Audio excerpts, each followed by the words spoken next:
It's Unstable Topic with Sarah and Maggie.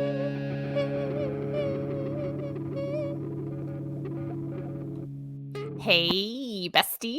Hey, bestie. Something that that you know about me is that I'm a doodler and a fidgeter, right? Mm-hmm. Probably undiagnosed ADD if I am watching my TikToks correctly. And something that I'm pretty proud of is while we've been recording and while I've been working on my computer, I've been playing with play-doh and I made this tiny little nose. Look at that nose. Isn't And that for cute? those who are listening and not watching, that is an accurate representation of a nose. It has two nostrils. What do you call it? A snout. Yeah, and that's not it. I also made these little eyes Wow. This is and even an ear. that It, is okay, there's more. not done. Oh, a little eyebrow. Modeled after my own eyebrow. So that's what I've been doing while we're recording and working. And I just thought that it was important for everyone to know that I am never giving anything 100% of my attention. Wow. So yes, I saw the picture you sent me of this face, and I'm like, oh, that's fun. And I'm like, oh, she must be doing it during meetings, when she doesn't have like a lot to contribute. So she's finding something to do with her hands and her mind so she doesn't just disengage. I get that. I get like my body needs to physically be involved, usually if Mhm. I'm not an active participant. Right. What surprises me is that this is, for those, a peek behind the curtain. We are currently recording episode 33, which is the fifth thing we've recorded today. We've done 2 interviews in 2 previous episodes, and I saw you in an earlier one, like looking down and moving your hand. I'm like, oh, she's taking notes. I wonder Yeah. if she's like marking something. So because she does the video portion of the edit and I do the audio portion. I'm like, wow, that's really smart. I bet she sees something and she's making notes. So when she Mhm. edits the video, it's going to be easier for her. Because obviously she's participating in a Yeah. conversation. She's not Mhm. going to need the physical distraction. Right. I Yeah. was wrong. I was wrong. You're very wrong. I was wrong. I was in fact just now making a very tiny snail. It's just the teeniest tiny little snail. Look at that little So guy. it leads me to ask, is it me? Am I the problem? No, Sarah. Like, No. it's me. No. Hi, I'm the problem. It's me. Absolutely not. This is me. This is Maggie Reith Austin is a fidgeter, and I have to constantly be fidgeting. Are you laughing or did something happen where Oh, I'm you fell sorry. Were off you of the screen? talking? For those of Uh, you who couldn't see, I started looking at the ground to keep my eyes engaged because I was just needed something to do.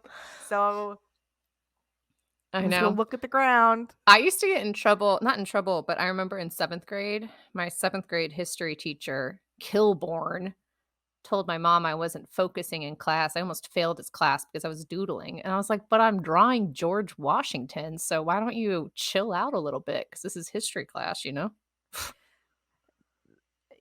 Yeah. I understand the doodle while a lecture is going on. I do. Like right now, Maggie, stop it. Put the clay down. Put the clay Okay. down. I'm listening. But are you? I am. You said I understand the doodling during a lecture. Did you So not? am I lecturing you? No, we're engaged. I think it is though, like even if I'm out to dinner, if I have a paper napkin, like that thing's gonna be destroyed, like under the table. I just gotta move my fingies. I don't know. I wonder if other people you're not like that though. You can just sit still. Well, if I'm engaged, like if I'm part of the conversation, if I need to be listening in order to respond, like on an improv show, if Mhm. in that manner, if I'm sitting like in a lecture hall or on a conference call where my video is off or something where I don't have to like pretend to be listening, I'll doodle because it does help me listen. Yeah. Yeah. But again, so for example, if I was doing a podcast with like, I don't know, my best friend or something, Mhm. and the whole thing with our podcast is like being besties and talking about our lives and like listening and responding, that I wouldn't find the room in my mental load to play with clay. Yeah. Yeah. Yeah. I don't know. I guess some of us just have extra large loads. Speaking of which, it's a fabulous transition into my fact for you. Sarah, are you ready for your fact? Yes, I am. I told a little fib. This isn't a good transition, so I don't want you to be like, "What's the transition?" Maybe Okay. if you weren't playing with clay, you would be able to focus on what I was saying and Well, have a more appropriate transition. all right. Well, I'll say it and then I'll tell you what my transition was. Okay. Here's your fact. Bras were invented in France in 1890s, originally called a corselet gorge. The undergarment we now know as the bra did not come to get its name until 1907 when Vogue printed the word brassiere to describe this piece of lingerie. Hmm.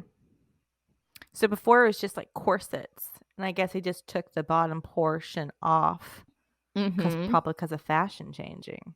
Right, and then people were like, "Oh, I just need this top part," and then For my they decided to call it a gorges. brassiere. Yeah, the corselet gorge. Which is like, is it a gorgeous thing or what's Ah, gorge, you know? I well, don't think it's it is. I don't think that's what they were intending it to be. They weren't asking Generation Z? Is it Z? Gen Z. Gen Z? Gorge would be something they would do. I might start to call my bras gorges. Like, C "Oh, look at this gorge. Look at this gorgeous." No? hmm. You don't like that name? You prefer bra? Bra's fine. I have no issue with bra, but I don't have issue with gorge either. I feel like gorge, because it's such a heavy sounding G, is a little bit Mm. more like, I don't know, nasty Ooh, or yeah. or I can like cumbersome. yeah, like, it's a It's a gorge. gorge. But I get it. how did brassiere is brassiere, this is gonna seem really stupid. Is brassiere a French word? Because of Vogue, French Vogue? It is a French word, but I don't know. Because I was thinking that as I was reading it, I was like, "You know what I should have done before I said this is look up what a brassiere is." Because for me, I was like, "Oh, they just made up this word." Yeah, brassiere is just a full form of bra. So yeah, literally Vogue just invented this brassiere. word, They did for their which is like tittles.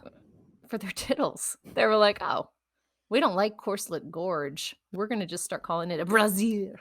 Mhm, mhm. And just Mhm. so people know, we talk about the word tittles, tittles in a previous episode. We're not just saying that word. It is Right. a Mhm. real word. So I go think it back was and listen. episode 31. 1. Mhm. Episode 31 has Mhm. tittles in it. Yeah, those Mhm. little dots above I's and J's, Yep. which we now know a little bit more about tittles, and we know more about bras and when they were invented and how they got their name. But my react question for you, Sarah, are you ready? I'm ready. Do we like bras? That's a big question. I think I like them more now because of my gorges. Gourds. Um Gourds? 'Cause of my butternut squashes. my spaghetti squash top. I do appreciate them now, and I do think bra technology has come a long way, right? Mhm. Um, Mhm. like I feel more like the one I'm wearing today, my mom bought it for me, and Aw. it's so comfortable and nice. I am enjoying it. But there are some, especially like these nursing ones, that are just like it's nothing. It does nothing for me. It doesn't. It's not comfortable. I mean, so do I like them? I like some of them. I like what some of them can do for my form and my gourds, you know? What about you? Do you like them? I think I do. I think I do. The longer you wear them, the more you like them. I think. I do think a lot about, though, because they are much more comfortable than I imagine the original Corselet Gorge was, and I'm Mhm. just like, "Gosh, why did we do that?" Like, why did women say, like, "Let's wear corsets?" Like, I don't what are think these things we're doing for fashion? it was the patriarchy, Maggie. It's always the Mm, patriarchy. always the Duh. Duh. Why Duh, do we Maggie. why do women do anything they don't want to do? The patriarchy. We've reached the point in our program where we must thank our Patreon supporters. Unstable Topics may not have a Patreon or any paid subscribers, but that won't stop Sarah and Maggie from pretending they do in this game of make 'em up, starting with a randomly generated name. All right, Maggie, I am pulling up this email we got from a Patreon subscriber. His name is Todd. Todd the Boss Dugan. Okay, well, he put Oh, in the boss is in quotation marks. Todd the Boss Dugan is a Patreon member. It looks like he is on our highest tier. And he writes us and just wanted to say, hey, enjoy the show. Thanks for being funny. Oh, wow. Well, yeah. thank you, Todd the Boss Dugan, for subscribing. I do think I've met Todd the Boss Dugan Have you before. really? I think so. Isn't Todd the Boss Dugan the guy who sells sandwiches? You know? Wait, The not sandwich shop? really? Yeah. He just goes by the Boss Man boss. Sandwiches? Yeah, yeah, yeah. Stop it. That's Yeah, this Patreon? boss. Mhm. Yeah, I think so. Oh my gosh, if it's him, Todd the Boss Dugan, if you're listening, thank you so much for being a Patreon, but also thank you for those sandwiches. And if you're looking for a sponsorship partner with, we would love to Oh, put the Boss sandwiches on the map. on the map with unstable topics. Could Right. you imagine? Yeah, that would be I could get paid in sandwiches. I could too. His sandwiches. His Nobody sandwiches. else's sandwiches. I think, the key to a good sandwich, which Todd the Boss Dugan does, is a good bread Yes. and a good sauce, but not a sauce that overwhelms the bread. Okay, this is where we differ. This is where we differ. So I don't like a sauce on my sandwich You like it unless it's dry? unless it's avocado. Avocado is not a sauce. Like an avocado spread, Oh, mhm. Okay. right? Okay. And which he does in the veggie. He does a great Yes, he does do avocado that. spread. Mhm. Yeah, yeah. Mhm. Do not like mayonnaise, do not like mustard, do not like a Dijon, doesn't like a olive oil drizzling, none of that. And what's great Oh. about Todd the boss is that he respects me in this. He doesn't judge me. I can go up and Mhm. order and he's like, "Sarah, I respect your wants and I Mhm. respect your desire for the sandwich and I'm not going to judge you." Would he Todd the prefer me? Boss Dugan, yeah, would he prefer you have it? Sure, but he Yes. really is the world's best boss, I would say, because a Mm, good boss is a leader who, like, leads by example, and I think yeah. that's what Todd the Boss Dugan does. So thank you, Todd Thank you, Todd. And the Todd, just so you Boss. know, I don't want you to be offended by this. Maggie has looked down a couple times, to which I thought she was making notes. No, I was She, making another eyebrow. Um, Sarah, are you ready for a fact? oh my gosh, Maggie, I am ready for a fact. Did you know Times Square in New York City is named after the New York Times? And the name of the bustling intersection was changed after the newspaper moved there in 1904. Before it was called Times Square, it was known as Longacre Square. That doesn't make any sense because it was when the Times was there, it was called Longacre Square.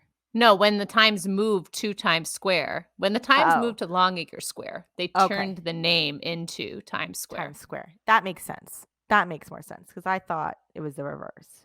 No, no, no, no. As soon as the Times moved in, they were like, we're changing this. Hmm. This is now Times Square, which I did not know. I didn't know that either. It makes perfect sense. What did you think it was named for?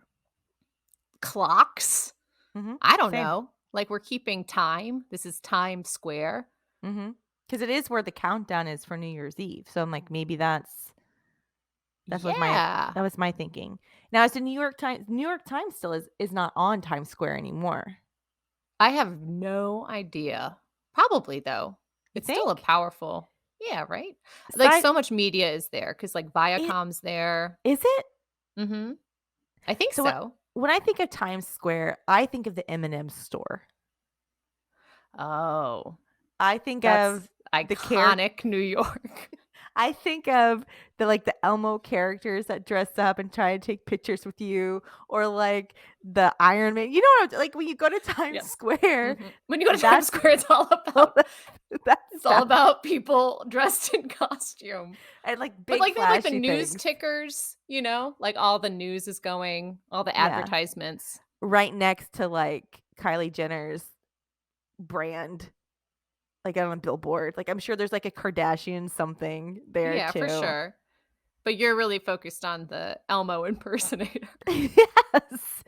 I would be curious to think, like, when our, um, listeners or viewers or both think of Times Square, what's the first image that comes to mind? And me, it's those big billboards and, like, that Mhm. M&M store. It's like a tourist trap, Yeah, not a noble, incredible, historic, and iconic publication such as the New York Times. that's fair. And it is hard to see kind of like the forest from the trees. It's hard to see what this square could be named after when you're trying to dodge furry puppets that are 6 feet tall. So When I was the get last that. when was the last time you were in New York City at Times Square? Oh, um, when We was were the last time? we were Probably we were there, and then I went one time after that, but I think I was more in Brooklyn when I was there than Times Square. I don't think I went the last time. I think the last time I was in Times Square was probably like 2018, 2019. That's pretty recent. Yeah. I went We with were Amanda, my sister-in-law, when we were at the Comedy House because we were going up for just for laughs to watch their showcase. So I think it was 2019. That's recent. Yeah. We It's went been a to while Rock for 30 me. Rock. Yeah. That's not on Times Square though. No, That's that's on not. 30 Rockefeller. Mhm, mhm, mhm. Mhm, mhm.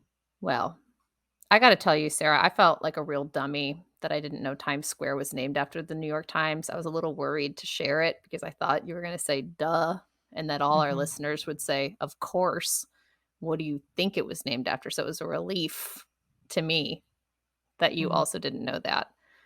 But my react question is, what's something that you recently learned that made you feel kinda like a doofus?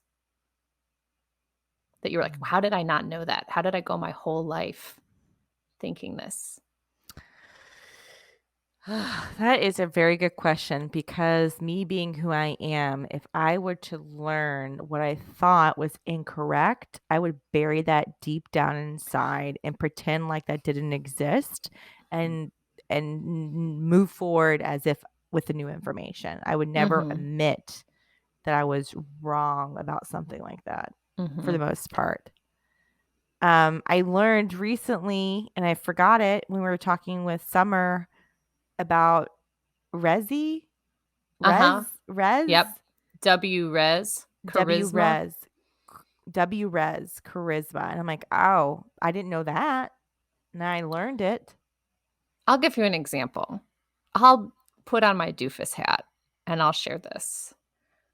Until I was pregnant with my firstborn, so this is, 6 years ago maybe, I thought belly buttons were made by tying a knot in the umbilical cord, No.